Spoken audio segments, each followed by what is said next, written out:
annonçons le roi. Alléluia, nous proclamons son nom sur ce pays. Nous célébrons sa gloire, nous chantons sa victoire, et nous vivons les dons de son esprit. Nous annonçons le roi. Alléluia, nous proclamons son nom sur ce pays. Nous célébrons sa gloire, nous chantons sa victoire, nous élevons le nom de Jésus-Christ. De nos montagnes et nos vallées, de nos campagnes et nos cités, un peuple nombreux s'assemble pour louer Dieu et proclamer ensemble qu'il est le Créateur, qu'il fait de nous sa demeure pour être sel et lumière. Dieu nous appelle à servir sur la terre. Nous annonçons le roi.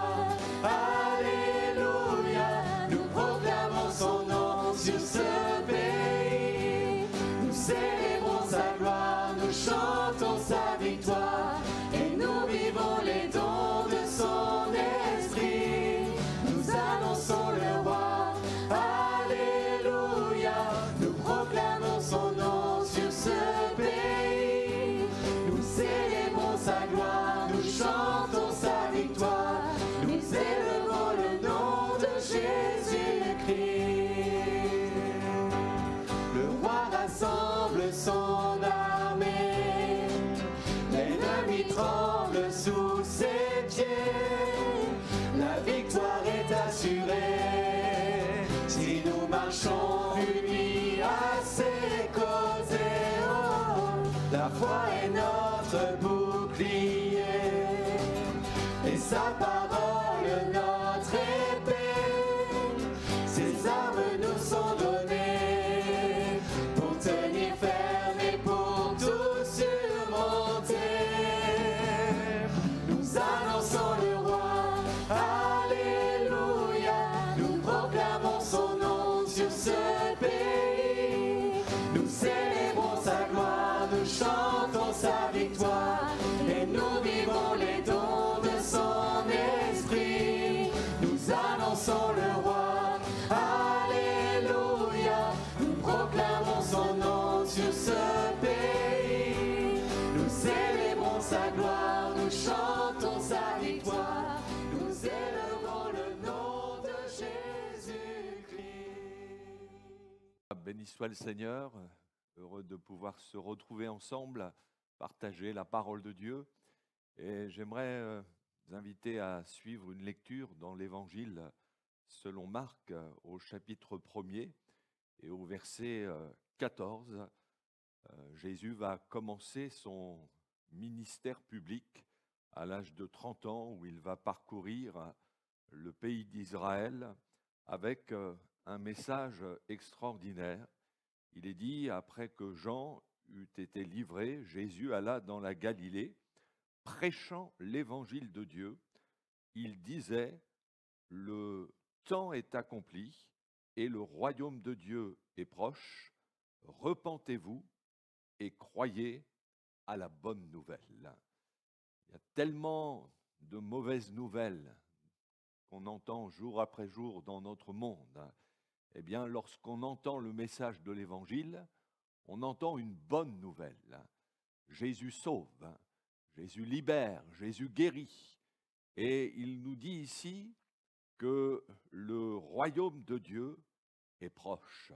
Jésus est venu dans ce monde pour nous parler du royaume de Dieu et il est le mieux placé pour nous en parler puisque c'est le sien.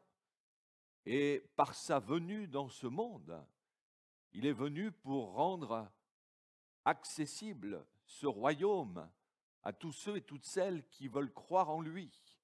Il faut savoir que quand on remonte au début de notre humanité, à cause de la désobéissance du premier homme, la première femme, qui ont mangé du fruit défendu, et qui, à cause de cela, le péché est entré dans le monde. Et à partir de là, ils ont été chassés du jardin d'Éden et par conséquent privés de la présence de Dieu. Et on peut dire que, à cause du péché, eh bien, le ciel était comme fermé à l'être humain. Mais par sa venue dans ce monde, Jésus a changé les choses. D'ailleurs, le jour de son baptême, la Bible nous dit qu'au moment où il est sorti de l'eau, le ciel s'est ouvert. Comme pour montrer que désormais, le ciel est ouvert. Il est ouvert à tout être humain, à tous ceux et toutes celles qui veulent croire en Jésus et qui veulent se repentir. Voyez-vous, il y a une grande différence entre la religion et le message de l'Évangile. La religion représente tous les efforts que les êtres humains essayent de faire pour parvenir jusqu'à Dieu, pour parvenir jusqu'à son royaume, mais ils ne savent jamais s'ils en ont fait assez pour mériter ce royaume. Alors que l'Évangile, c'est au contraire Dieu qui vient vers nous, en son Fils Jésus, qui se met à notre portée et qui, au travers de Jésus, eh bien, nous permet d'avoir accès à ce royaume. Un jour, des hommes religieux sont venus trouver Jésus pour lui demander quand viendrait ce royaume, et ils ne réalisaient pas qu'ils avaient devant eux celui qui, justement, pouvait leur ouvrir les portes de ce royaume. Et Jésus va leur dire, le royaume de Dieu ne vient pas de manière à frapper les regards, ne vient pas de manière spectaculaire, mais Jésus va leur dire, le royaume de Dieu est au milieu de vous. Jésus est venu pour établir son royaume. Alors on pourrait se dire, mais depuis sa venue, qu'est-ce qui a changé? Mais voyez-vous, c'est avant tout dans le cœur de l'être humain que Jésus veut établir son royaume. Là où le péché a régné, le mensonge, l'immoralité, toutes sortes de passions, la haine, eh bien à la place, Jésus veut y mettre son amour, sa vérité, il veut y mettre sa pureté. Là où la crainte ou l'angoisse ont pu animer notre cœur, eh bien Jésus veut y mettre la paix, veut y mettre la joie, sa présence. C'est là où Jésus veut établir son royaume. C'est dans notre cœur. Et depuis sa venue ici-bas, il y a une multitude d'hommes et de femmes qui, en se tournant vers Jésus, ont vu le royaume de Dieu s'établir dans leur vie. S'il y en a bien un qui est digne de régner sur notre cœur, c'est bien Jésus, le roi des rois. Oui, le royaume de Dieu s'est approché de nous au travers de Jésus. Il est à notre portée. Seulement, Jésus nous donne dans sa parole plusieurs conditions pour entrer dans ce royaume. Oui, il est ouvert à tous, mais il y a quand même des conditions auxquelles il faut nous soumettre. Déjà, la nécessité de faire l'expérience de la nouvelle naissance. Jésus, s'adressant à un homme religieux nommé Nicodème, va lui dire, si un homme ne naît de nouveau, il ne peut voir le royaume de Dieu. On trouve ces paroles dans l'Évangile selon Jean, chapitre 3, verset 5. Et c'est bien que Jésus se soit adressé à un homme religieux, parce que si c'eût été un homme de mauvaise vie, on aurait pu penser que la nouvelle naissance ne concerne que quelques personnes. Mais en réalité, tout être humain, pour entrer dans le royaume de Dieu, a besoin de vivre l'expérience de la nouvelle naissance. De même que pour venir dans ce monde, nous sommes passés par une naissance au plan naturel, eh bien pour entrer dans le royaume de Dieu, il faut passer par une naissance spirituelle. C'est une nécessité. Il est impératif de naître de nouveau. Parce qu'il y a en nous cette nature pécheresse que nous ne pouvons pas changer par nous-mêmes. Et nous avons besoin de recevoir une nouvelle nature, celle qui vient de Dieu, qui nous est communiquée par le Saint-Esprit. La Bible nous dit, si quelqu'un est en Christ, il est une nouvelle créature. Les choses anciennes sont passées, toutes choses sont devenues nouvelles. Ce n'est pas notre religion, quelle qu'elle soit, qui peut nous permettre d'entrer dans le royaume de Dieu. Mais il faut vivre la nouvelle naissance. Et pour cela, eh bien, il faut se tourner vers Jésus dans la foi et la repentance, nous reconnaître pécheurs, nous humilier devant lui et l'accepter comme Seigneur et Sauveur. Et à partir de ce moment-là, quand on fait une telle démarche, eh bien, il se produit un miracle en nous. Le Saint-Esprit nous communique une nouvelle nature, la nature de Dieu. Et là, un processus de transformation va s'opérer en nous. Amis, si vous voulez entrer dans le royaume de Dieu, il est impératif que vous naissiez de nouveau, que vous fassiez cette expérience de la nouvelle naissance. Et puis, une autre condition, c'est qu'il faut ressembler aux petits-enfants. Jésus, s'adressant à ses disciples, dans l'Évangile selon Marc, au chapitre 10, verset 15, leur dira, je vous le dis en vérité, quiconque ne recevra pas le royaume de Dieu comme un petit enfant, n'y entrera pas.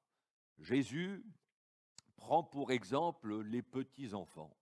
Non pas qu'ils soient parfaits, eux aussi ont une nature pécheresse, mais ce qui caractérise le petit enfant, c'est son humilité et sa simplicité, deux vertus qui sont indispensables pour entrer dans le royaume de Dieu. L'humilité. Un enfant ne prétend pas pouvoir gérer sa vie tout seul. Il sait qu'il a besoin, notamment de ses parents, de son père, de sa mère, pour être conduit dans la vie. Et nous aussi, il faut qu'on ait l'humilité de reconnaître que nous avons besoin de Jésus, que nous ne pouvons pas nous changer par nous-mêmes. L'humilité de reconnaître que le péché est en nous, que notre âme est noircie par le péché et que nous avons besoin de nous repentir. Dieu résiste aux orgueilleux, mais il fait grâce aux humbles. C'est une condition indispensable pour entrer dans le royaume de Dieu. Il faut faire preuve d'humilité, reconnaître que nous avons besoin de Jésus, de son salut, de son pardon. Et puis, ce qui caractérise le petit enfant, c'est sa simplicité. L'enfant est capable de croire et d'obéir sans pour autant avoir tout compris, qu'on lui ait tout expliqué. L'enfant est plus simple qu'un adulte. Et nous aussi, nous avons besoin d'avoir une foi simple, de ne pas chercher à tout compliquer.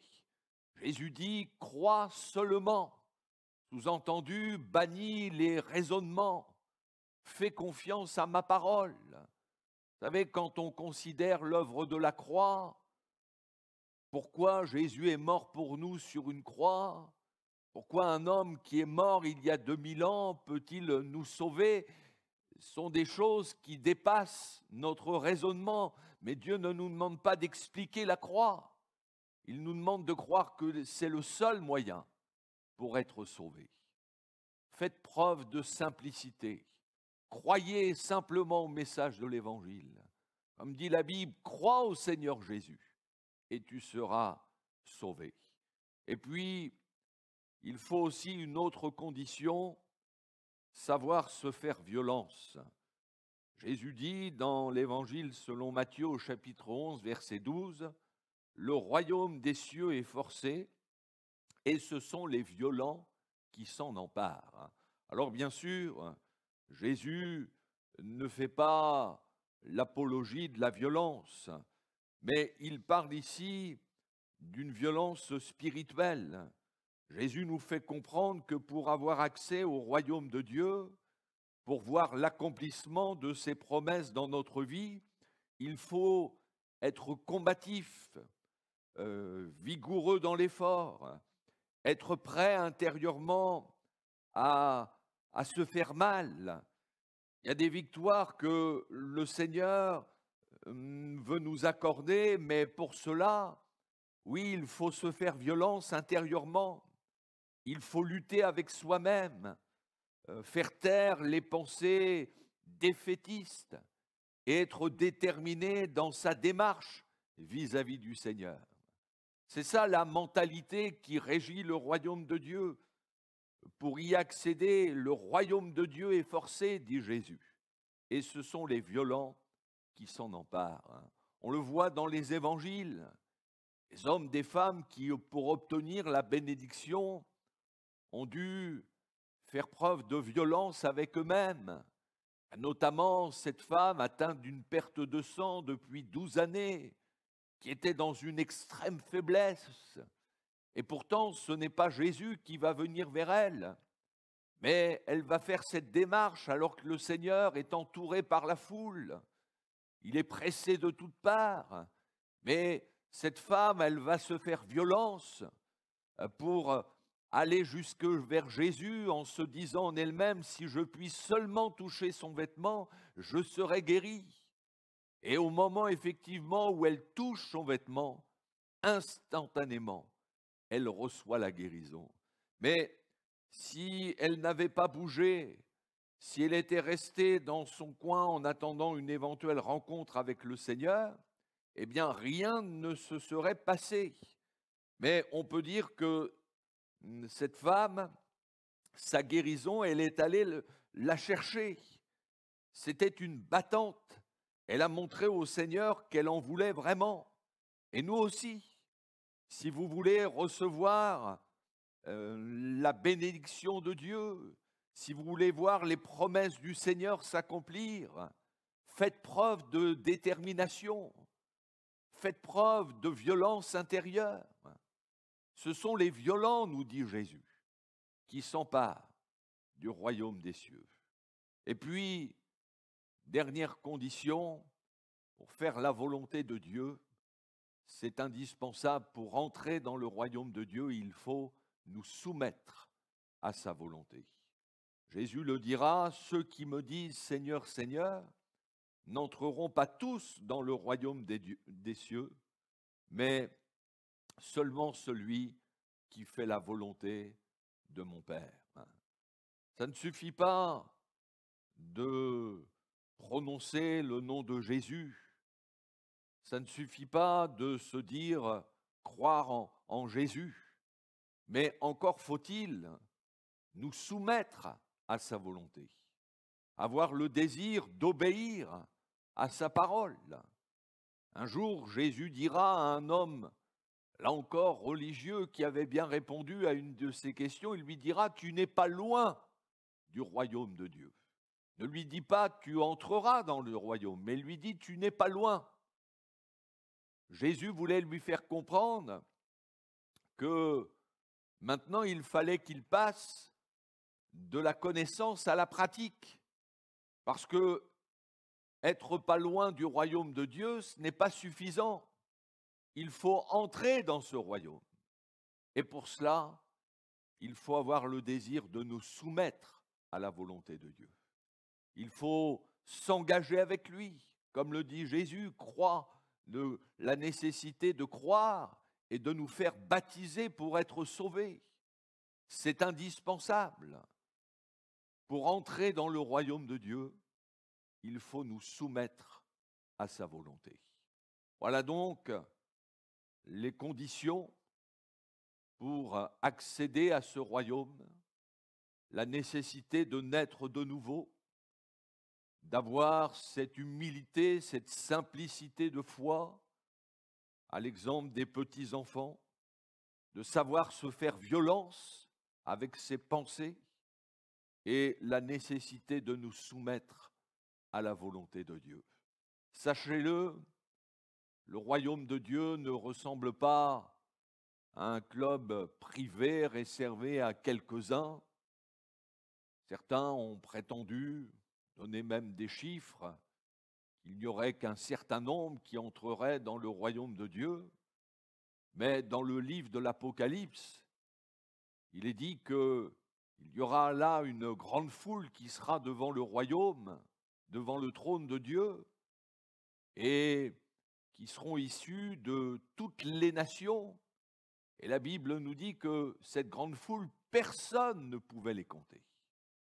Donc soyons-en sûrs, il y a de la place dans le royaume de Dieu.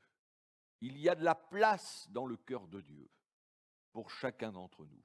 Il y a de la place dans le royaume de Dieu pour vous, amis.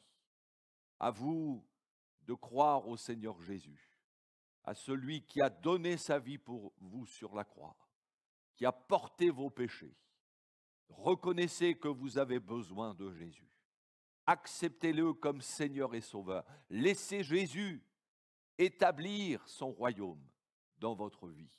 Dites-lui, oui Jésus, tu es digne de régner sur mon cœur. Je veux te reconnaître comme le roi des rois, le Seigneur des seigneurs sur ma vie. Oui, faites cette démarche en ces instants. Que le nom du Seigneur soit béni. On va se recueillir et prier.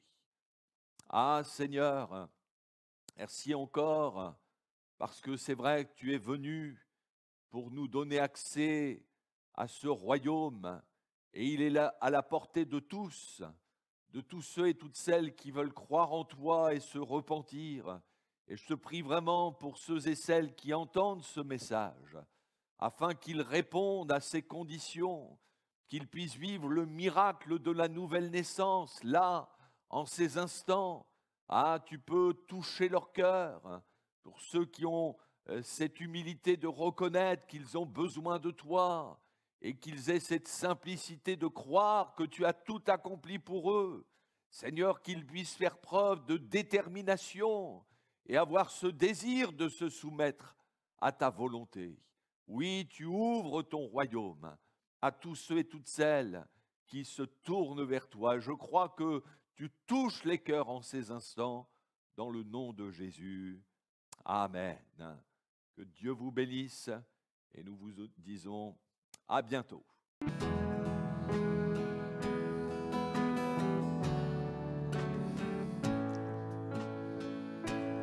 Les cieux proclament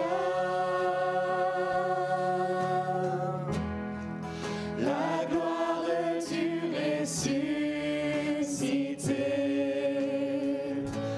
Rien n'est égal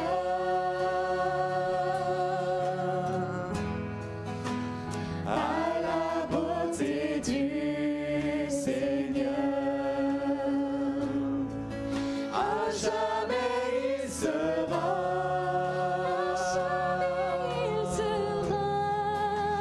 l'agneau sur le trône. Je fléchis le genou pour adorer lui seul.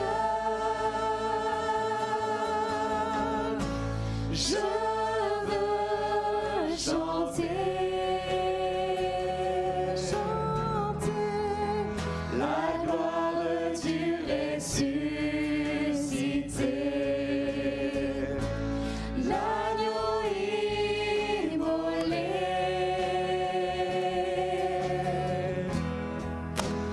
Nous a rachetés pour Dieu. À jamais tu seras,